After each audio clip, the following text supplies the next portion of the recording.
বলতেছেন আমি বিবাহ করব, কি করব? জিনেরা হাজির হইলেন বাদশা সুলাইমান, আপনি তো সাধারণ কোনো মানুষ না, আপনি তো একজন পয়গম্বর, আপনি তো একজন প্রেসিডেন্ট, সমস্ত পৃথিবীটারে আপনি চালান, আপনার জন্য কেমন মেয়ে আমরা দেখব? ও আল্লাহর পয়গম্বর সুলাইমান, আপনার জন্য কেমন পাত্র আমরা দেখব? আমরা যখন উকিল সাহেবের কাছে যাই আমরা বলি না আমার মেয়ের জন্য আমার ছেলের জন্য এমন জায়গায় যেতে হবে, কই না? সমস্ত জিনকে দূরে করলেন।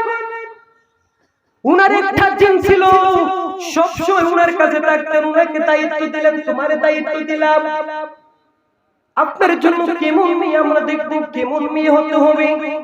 সুলাইমান আলাইহিস সালাম বললেন আমার জন্য এমন মেয়ে হইতে হবে তার কাছে 5টা গুণ থাকতে হবে। কয়টা গুণ?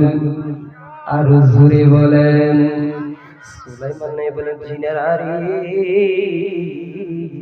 আমার জন্য এমন একজন মেয়ে দেখতে হবে যার কাছে 5টা গুণ থাকবে। নাম্বার হচ্ছে সে ইমানদার হতে হবে, 2 নাম্বার হচ্ছে সে জাবর কিতাবের জ্ঞান থাকতে হবে, 3 নাম্বার হচ্ছে ওই মেয়েটা সুন্দরী পর্দাশীল হতে হবে। 3 নাম্বার গুণ হচ্ছে মেয়েটা পর্দাশীল হতে হবে, আনামতদার হতে হবে। 4 নাম্বার গুণ হচ্ছে মেয়েটা সুন্দরী হতে হবে। 5 নাম্বার গুণ হচ্ছে রে ওই মেয়েটা উঁচু বংশের হইতে হবে। কয়টা গুণ? আরো জোরে বলেন। 5টা গুণ থাকতে হবে। আমার মোহনপুরের আব্বা জানেরা রে, গভীর মনোযোগ। 1 নাম্বার গুণ হচ্ছে মেয়েটা আল্লাহওয়ালা। 1 নাম্বার গুণ হচ্ছে মেয়েটা ইমানদার হতে হবে। ইমানদার কারা? যারা আল্লাহকে বিশ্বাস করে, রাসূলকে বিশ্বাস করে, আমানতু বিল্লাহি ওয়া মালাইকাতিহি ওয়া কুতুবিহি ওয়া রাসূলিহি ওয়াল ইয়াউমিল আখির। এখানে 7টা বিষয় আছে, ওই বিষয়ের প্রতি ঈমান থাকতে হবে। 2 নাম্বার হচ্ছে আমার বাবার প্রতি যে কিতাব নাযিল হয়েছিল জাবর কিতাবের জ্ঞান থাকতে হবে। 3 নাম্বার হচ্ছে মেয়েটা পর্দাশীল আনামতদার হতে হবে। 4 নাম্বার হচ্ছে মেয়েটা সুন্দরী হতে হবে। 5 নাম্বার হচ্ছে মেয়েটা উচ্চ বংশের হতে হবে। জিনেরা ক্রস লাগাই দিলেন, পূর্ব থেকে পশ্চিম, পশ্চিম থেকে পূর্ব, উত্তর থেকে দক্ষিণ, দক্ষিণ থেকে উত্তর, চতুর্থ থেকে ক্রস লাগাই দিলেন। কিন্তু দেখা গেল রে আমার আব্বাজানেরা 5টা গুণ টাকা একটা মেয়েও পাওয়া যায় না।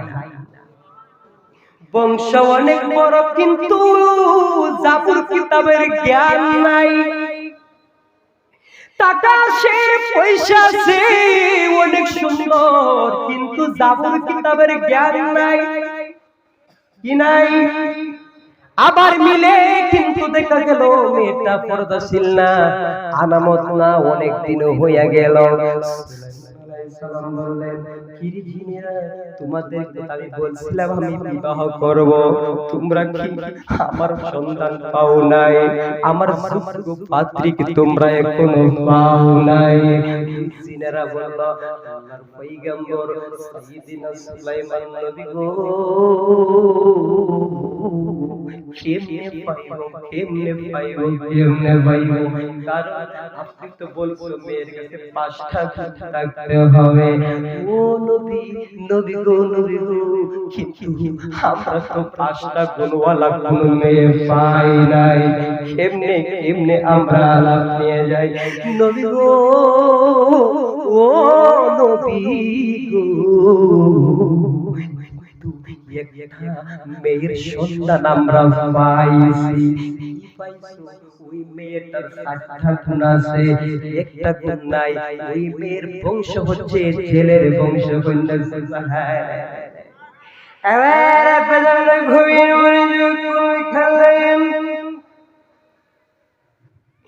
ছেলে মধ্যে মাছ মারে আর শুনে জিনেরা এলান করে দিল বাদশা বিবাহ করবে। জেলে ওই সুখবরটা শুনিয়া ঘরের মধ্যে গেলেন, গিয়া বলতেছে আমার বিবি গো, আজকে বাদশার দরবার থেকে এলান হইল আমাদের বাদশা যিনি পৃথিবীর বাদশা, সমস্ত পৃথিবীর রাজ্য চালায়, উনি বললেন যে মেয়ের কাছে 5টা কোপ থাকবে গো বিবি, এমন মেয়েদেরকে বিবাহ করবে। কিন্তু আমার ঘরের মধ্যে একটা কন্যা সন্তান আছে, ওই কন্যা সন্তানটা তো অনেক গুণী, আমার কন্যা সন্তানের কাছে 4টা গুণ আছে, একটা গুণ নাই। আমি হচ্ছি ছেলে মানুষ, আমাদের বংশ নিচু বংশ। ও বিবি, আজকে যদি আমার মেয়েটা আমার মতো ছেলের করে জন্ম না নিয়ে যদি এই দেশে একটা উচ্চ বংশের মানুষের করে জন্ম নিত, তাহলে আজকে আমার মেয়ের বিবাহ হইত বাদশার সাথে। ও বিবি, আমার বড় আফসোস লাগতেছে আমার মেয়ের কথা শুনিয়া। এই স্বামী স্ত্রী দুইজনে আলাপ করতেছে, আর জেলের মেয়ে করতে গিয়ে শুনলো, শুনিয়া মারে বললে মা,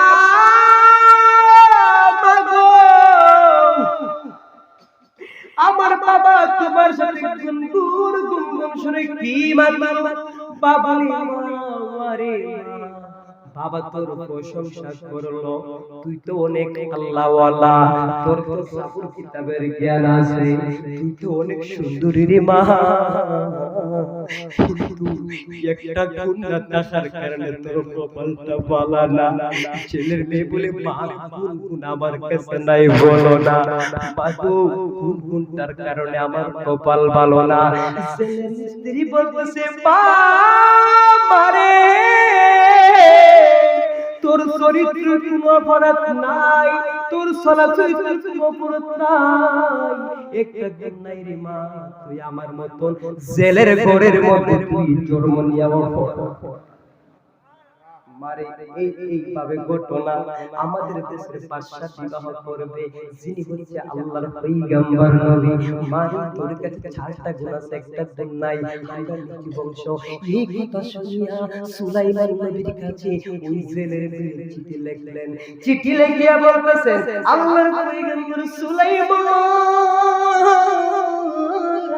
আমি জেলের মেয়ে, নিজ বংশের মেয়ে, আমার কাছে 4টা গুণ আছে, আমার কাছে আমি এক আল্লাহকে বিশ্বাস করি, 2 নম্বরে আমি জাবুর কিতাব পড়তে পারি, জাবুর কিতাবের জ্ঞান আছে, আমি দেখতে অনেক সুন্দরী, আমি পর্দাশীল, আনামতদার, আল্লাহর পয়গম্বর নবী গো, আপনার প্রেসিডেন্টের বউ হওয়ার জন্য নয়, স্ত্রী হওয়ার জন্য নাই, একটি মাত্র আশা গো আল্লাহর পয়গম্বর, আপনার মতন নবীর স্ত্রী হওয়া আমার ভাইয়ের। এই আশা নিয়ে আমি চিঠি লিখলাম, যদি 5টা গুণওয়ালা মেয়ে পাও তাহলে আমার দাবি নাই, আর যদি না পাও গো আল্লাহর পয়গম্বর তাহলে আমার দাবি। চিঠিটা জিনের হাতের মধ্যে দিলেন, যখন সুলাইমান নবীর কাছে গেল, সেই মুহূর্তে বললেন নিচু বংশের জেলের মেয়ে একটা চিঠি দিছে, এই কথা বলার সাথে বাবা সুলাইমান নবী ওই চিঠিটা পড়লো না, চিঠিটারে ফেলে দিলেন। চিঠিটারে পালাইয়া উনি বলতেছে ওরে জিনেরা, তোমরা এত বড় সাহস, আমি এত বড় বাদশা আর সাধারণ একটা জেলের মেয়ে চিঠি দিল, ওই চিঠিটা তোমরা কেউ নেই আমার সামনে দিলা, তোমাদের তো সাহস কম না, যাও যাও ওইটা আমার দ্বারা সম্ভব না। ওই কথা বলার সাথে সাথে যখন চিঠিটা পালাই দিল, সিনে যখন খবর নিল, মা তোমার ওই চিঠি আল্লাহর পয়গম্বর পড়ে নাই, তোমার এই বিবাহ রাজি হই নাই। রাত্র থেকে ওই ছেলের মেয়ে প্রত্যেকদিন রাত্র তাহাজ্জুদ নামাজ পড়িয়া আল্লাহর দরবারের মধ্যে কান্দে, সাইয়ুম বাহসির নাম তোমার আল্লাহ, আল্লাহু আল্লাহ রহমানুর রহিম, আল্লাহু আল্লাহু।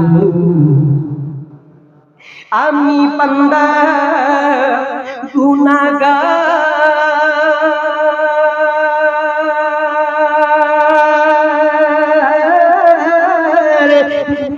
আল্লাহ বারে বারে মাফ চাই, পানা সায়া আমার আল্লাহ, আল্লাহু আল্লাহ জলিল জব্বার নাম, আল্লাহু আল্লাহু আল্লাহ রহমান রহিম।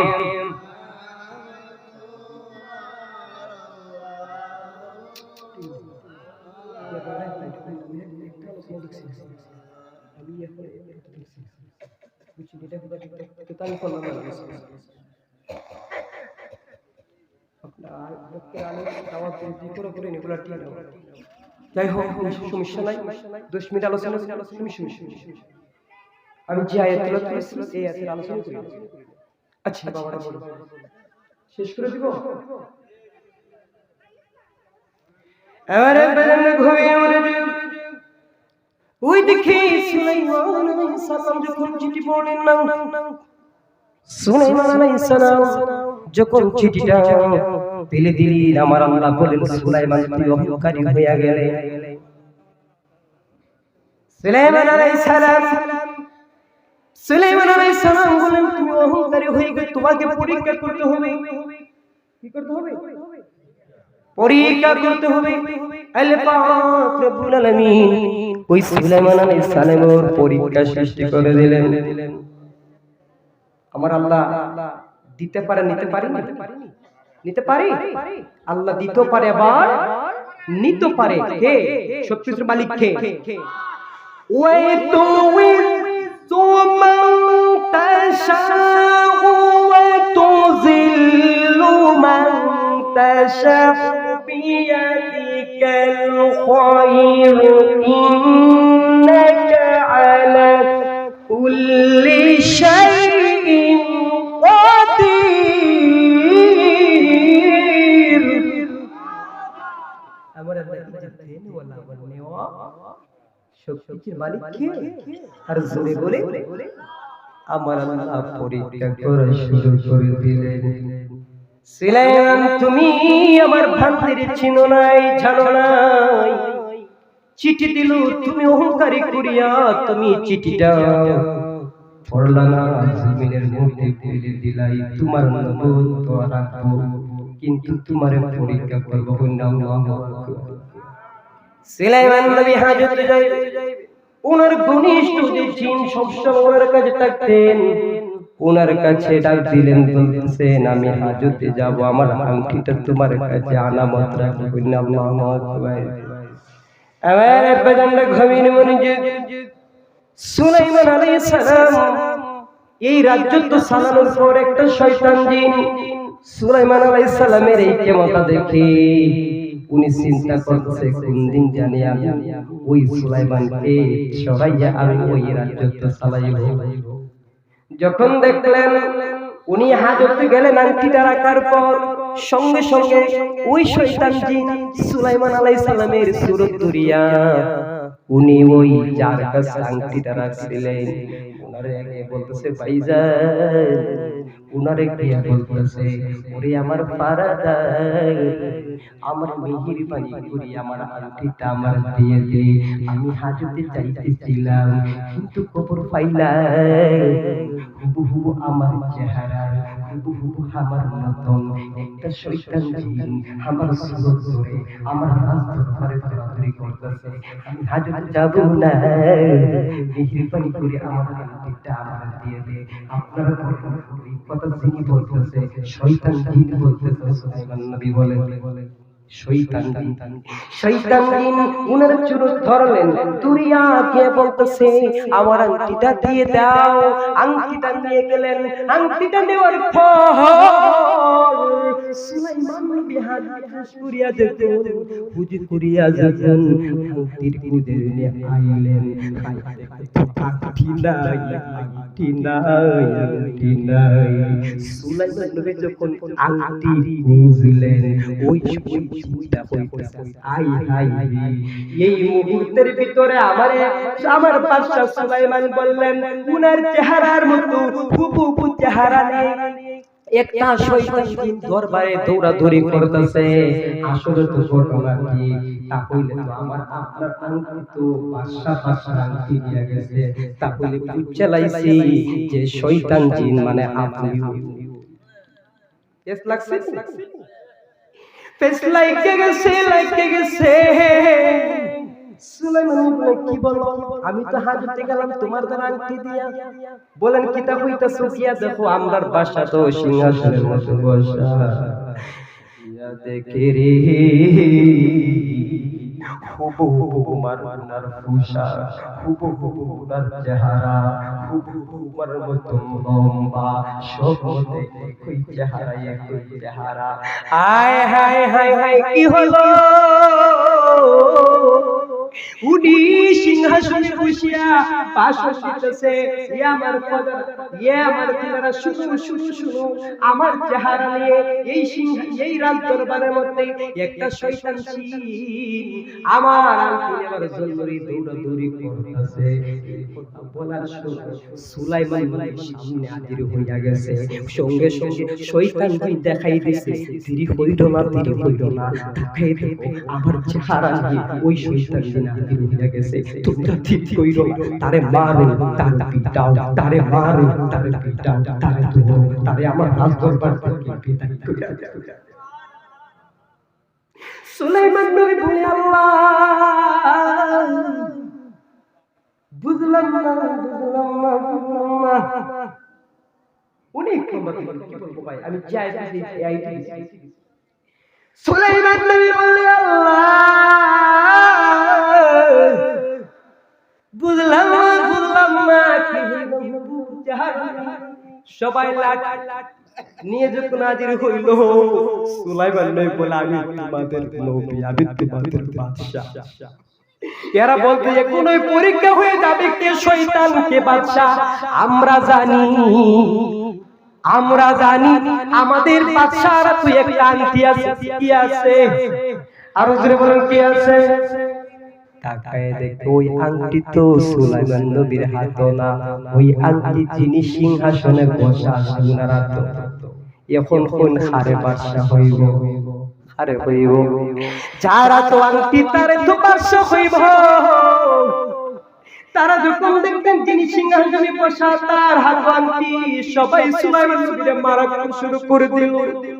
এমন মারলো রে,